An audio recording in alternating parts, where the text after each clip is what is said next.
皆さんご視聴ありがとうございます。 DJ チョミヤです。先日ダイハツロッキーの最上級グレード G プレミアムハイブリッドをご紹介しましたが、今回はロッキーの兄弟車であるトヨタライズの中間グレード G ガソリンモデルをご紹介します。外観の違いはもちろんのこと、中間グレードでも満足できるのか、ハイブリッドとガソリンモデルの走りの違いも含めて試乗してきました。それでは早速スタートです。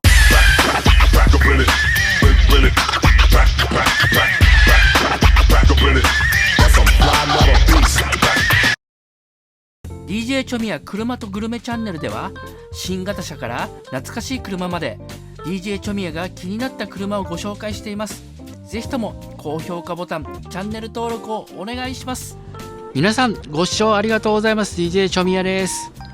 今日はですね、前回、ダイハツロッキー、G プレミアムのハイブリッドに続いて、今日は兄弟車のトヨタ、ライズ、しかもですね、今回はガソリンの、中間グレードの G グレードになります。トヨタとダイハツね、ちょっとグレード構成が違うんで、同じ G でもね、向こうは最上級グレード、こちらは中間グレードになります。それでは早速エクステリアから見ていきましょう。はい、まあね、このまず正面がね、全然フロントマスクが違いますよね。ちょっとね、カローラクロスを彷彿するような感じもしますね。はいね、ちゃんとね、中間のグレードでもちゃんと LED のヘッドライトになっております。でフォグライトはね、ないんですよね。はい、で横行きましょう。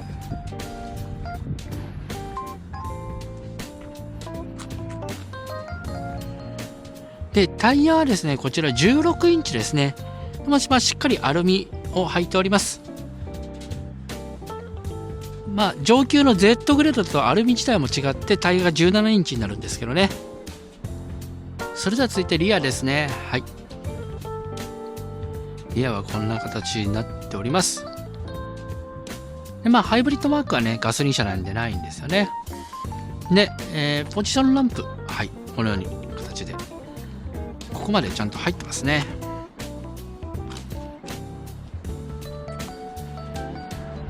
続いてラゲッジスペース見ていきましょう。お、軽い。はい、ラゲッジスペースはこんな感じになっております。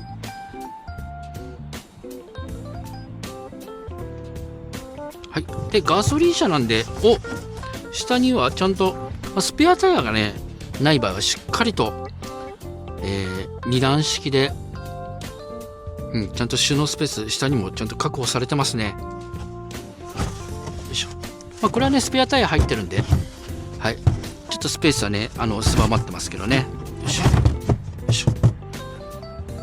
はい、そしてここは開かないのかな。はい、でラゲッジランプがあってという形で、ここからももちろん倒せますね。よいしょ。はい、少し段差はありますけども、そんな気にするほどではないですね。フラットにはなりませんけどね。高さはね、SUV なんでそこそこあるんですけども、ここの段差がないので物を出すときはね、楽そうですね。それでは、後席見てみましょう。それでは後席ドアオープン。はい、開口角度そうですね、60度ぐらいでしょうか。でドアの内張りは、プラスチックで、ここにメッキ化色は入ってますね。でプラスチックと、ロッキーと変わらないですね、ここら辺はね。でシートは、はい、G グレードはオールファブリックのシートになっております。後席はね、レッドステッチとか、パイピング処理とかは特にされてないですね。乗り込んでいきます。よいしょ。はい、乗り込みました。足元空間はね、そうですね。足はまあまあ中に入りますね。で、拳が1、2、2.3 個分ぐらいですかね。そしてちゃんと USB2.1。これ A かな？A ですね。A が2つ備わっております。2.1 アンペアだったら A でもいいかなってとこですね。で、このシートね、アームレストとかはないんですよね。はい。で、頭上がこれは、ホワイト系の頭上になっております。で、私の高さで、1、そうですね、これぐらい。はい、これぐらい頭のスペースがありました、余裕がね。で、ちょっと窓開けてみましょう。ちょっと残る感じですかね。9割ぐらい開きますね。で、シートバックポケットは、運転席じゃなくて助手席側一つですね。運転席側はありません。で、電気は豆球ですね。はい。それでは全席見てみましょう。はい。そうですね。ドアは、70度ぐらい開いてますかね。で、内張りはというと、ここもハードプラスチック、メッキ化色、シルバー化色。で、ここもハードプラスチックですね。ここもハードプラスチックで。で、ドリンクホルダーね、ロッキーと同じで2つついてますね。いいですね。で、ここにレッド化色がうっすら入ってる。わかるかな？で、シートは、こちら。オールファブリックなんですけども、ちゃんとレッドのパイピング処理がされてますね。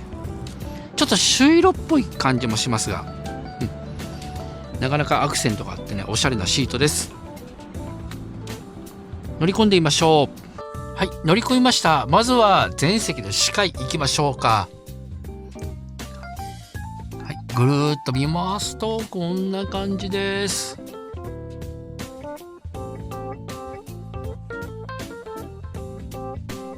はい。で、左右の見切りなんですけども、A ピラーね、結構、ちょっと太いんで、あそこはちょっと注意しなきゃいけないですね。歩行者とかね。ただね、結構前に寝てるので、ちょっと覗き込めばね、そんなに苦ではないと思いますね。で、ボンネットもしっかり見えますね。はい。で、波打ってるので、はい。車幅もつかみやすいと思います。それではエンジン始動してみましょう。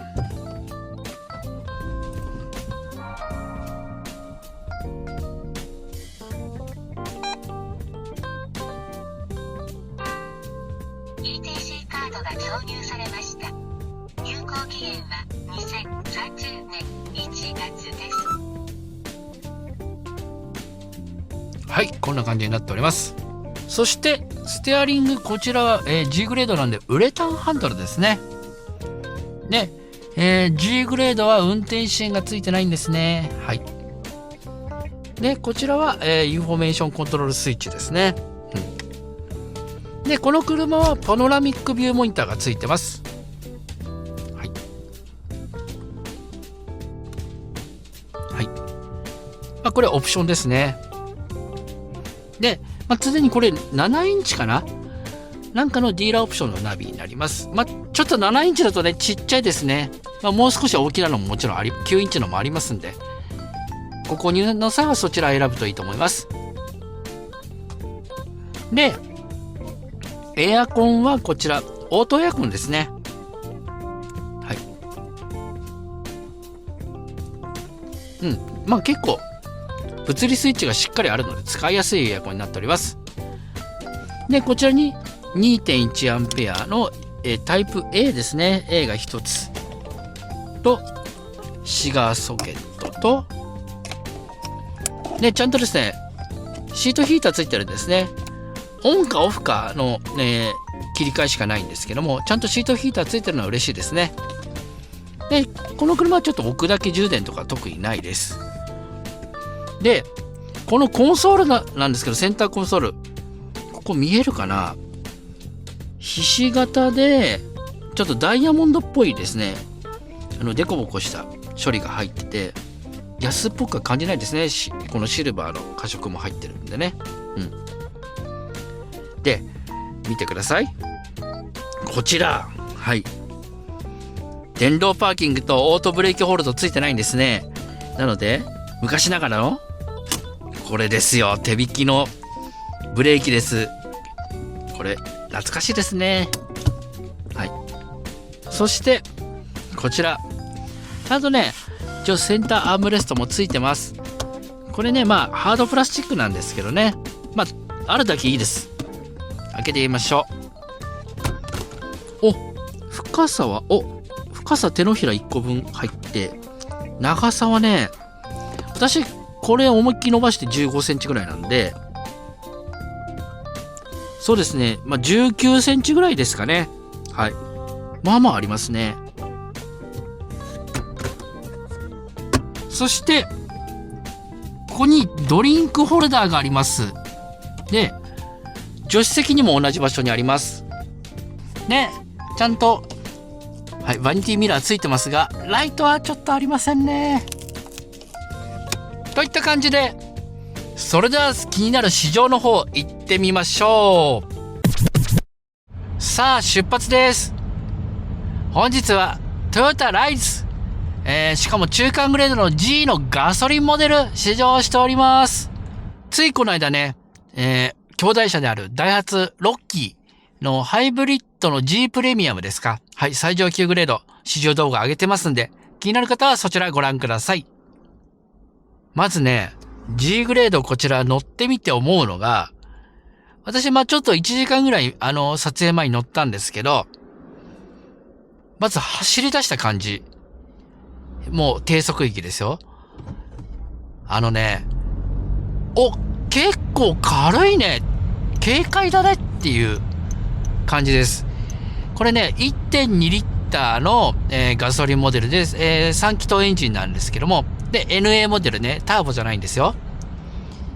確か 4WD はね、1リッターのターボモデルがあるんですけど、肉だと 1.2 リッターの、ガソリンモデルのみっていう形なんですけど、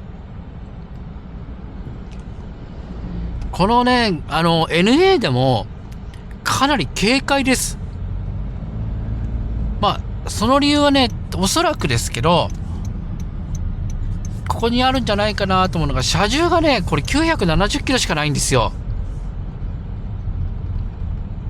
とっても軽いでしょう。1.2 リッターのエンジン積んで、で、この SUV で、はい。で、私の NBOX カスタムターボ、軽自動車ですけど、あちらでも940キロあるんで、これ軽いですよね。なので、NA だから、ちょっと出だしがとかね、実は1時間乗った感じで全く感じなかったです、それが。今40キロぐらいで走ってるんですけど、これぐらいの速度だと、入力はですね、結構優しめです。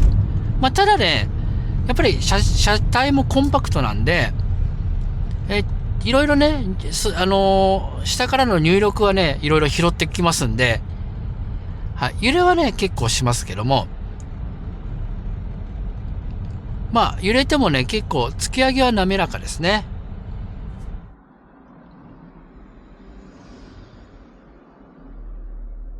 で、今、ちょっと音聞こえたと思いますけど、遮音ガラスとかではないので、隣の車線のね、音は結構、環境は入ってきます。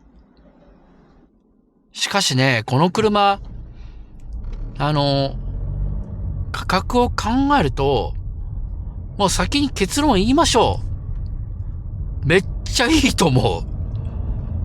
お買い得っていうか、これ、すごいよ。発売からもう、これ2019年かななんかから出てるんで、もうもう年数は結構経ってることは経ってるんですけど、今でも第一線級でこれ活躍できる車になってますよ。全然ライバルと戦えますよ。今日私がなんでこのガソリンモデルを借りたかっていうと、この前ね、ハイブリッドモデル借りたばっかりなのにっていう感じなんですけど、昨今、コンパクト SUV 結構流行ってるじゃないですか。スズキは、フロンクスを出したりとか、そうですね。フロンクスといえばよく巷で言われてるライバルが、ホンダの WRV だったりね。そのライバルをね、このロッキー1台で実は引き受けてると、実は私は思ってて、ロッキーライズで。なので、このガソリンモデルの、はい、ライズをちょっと借りてみたんですね。価格帯ね、全部同じぐらいなんですよ。ただ、このライズのガソリンモデル、これ G グレードですけど、これ200万しないんですよ。ちょっとテロップ出しますけど、195万8000いくらだったと思いますけど、こんなね、安い価格で、ね、ガソリンモデルとはいえ、まあ、スズキのフロンクスはマイルドハイブリッドなんで、ストレングハイブリッドじゃないので、はい。燃費がむっちゃくちゃいいってわけじゃないんですね。はい。で、価格を考えると、ナビをつけても十分あちらと戦える値段になってますよね。そして、いや、やっぱり、向こうも一応ハイブリッドじゃないかとおっしゃるんであれば、ロッキーライズの最上級グレード、ロッキーだったら G プレミアム、ライズだったら Z のハイブリッドがあるんで、で、ハイブリッドモデルになると、こちらはストロングハイブリッドなんで、燃費27点いくつかな？はい。で、めちゃくちゃいいんですよね。で、ちなみにこのガソリンモデルは 20.7 だったと思います。またテロップ出しますけど、はい。ガソリンモデルでも十分20キロ超えてきますんで。だから、ライズロッキーは、ハイブリッドもあれば純ガソリンもあって、4駆もあって、2駆もあって、もちろんね。で、ターボがあって、1.2 リッターもあって、もうあらゆるパワートレインがあって、いろいろな価格帯があって、だから、これ全方位でコンパクト SUV のライバルたちを迎え撃ってるんですよ。なので、これはガソリンモデルも試乗しなきゃまずいなと思って今日借りた次第です。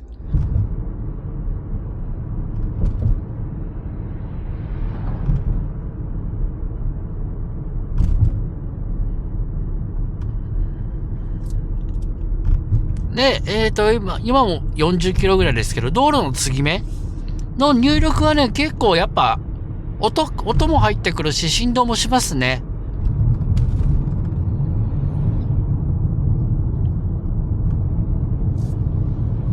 で、エンジン音はね、40キロぐらいになると、あんまり気にならないですね。ロードノイズの方が聞こえてくる感じです。で、今、アイドリングストップでエンジン停止してるんで、車内は静かですけど、はい、今、エンジンかけました。わかったかな？これ聞こえたかな？ブルーンという音とともに、車内にね、やっぱ振動伝わってきます。シートの下から、ちょっとね、トンっていうね、突き上げみたいな感じで、まあそんな強くはないですけど、はい。振動はもろに伝わってきます。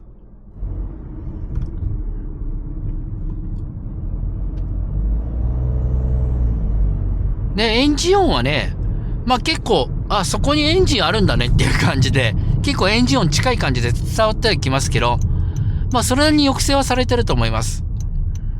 電動パーキングもオートブレーキホールドもないじゃないですか。なので、結構ね、車を操ってる感があって、これはこれで結構楽しいかも。やっぱね、この手引きの、ハンドブレーキ、まあ、サイドブレーキ、これがいいですよね。うん。これはこれで味があっていいよ。さあ、高速市場行ってみましょう。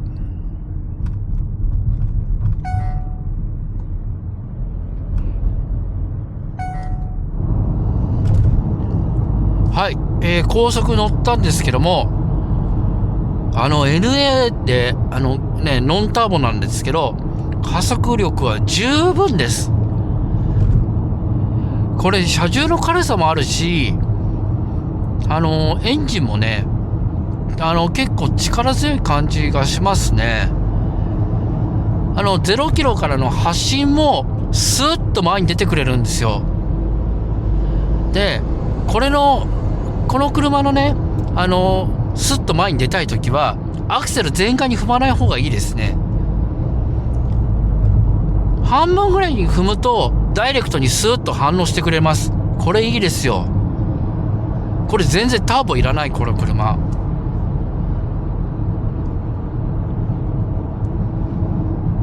2.2 リッターだったらこれ NA で十分だな。それでね、さっき操ってる感があるって言ったもう一つの理由がね、この車CVT ですけど、しっかりねスポーツモードみたいなね、マニュアル変速があるんですよ。はい、今入れましたけど S モードに入れて、はい、プラスとマイナスでね減速したりとかシフトアップしたりとか、あとパワーモードもあるので、はい、これ楽しいですね。なんかちょっと操りたくなりますね。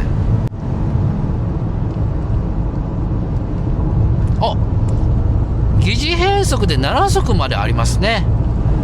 ちょっと楽しいね私普段全然こういうの使わないんですけど、このサイドブレーキがあるおかげでなんか操ってる感があるっていう発想からこういうのいじくりたくなってくるような車ですね。で、ハンドルの手応えはね、高速域だと、はい、なかなかすごいどっしりしっかりしてるねって感じじゃないんですけど、そこそこね安定感あると思います。私気になる点いつも試乗動画では上げてると思うんですけど、この車、G グレードで195万8000円かな、200万を切ってるこのガソリンの G モデルで、気になる点いきましょうか。ありません。これ価格考えたらちょっと気になるって言えないよね、今のこのご時世で。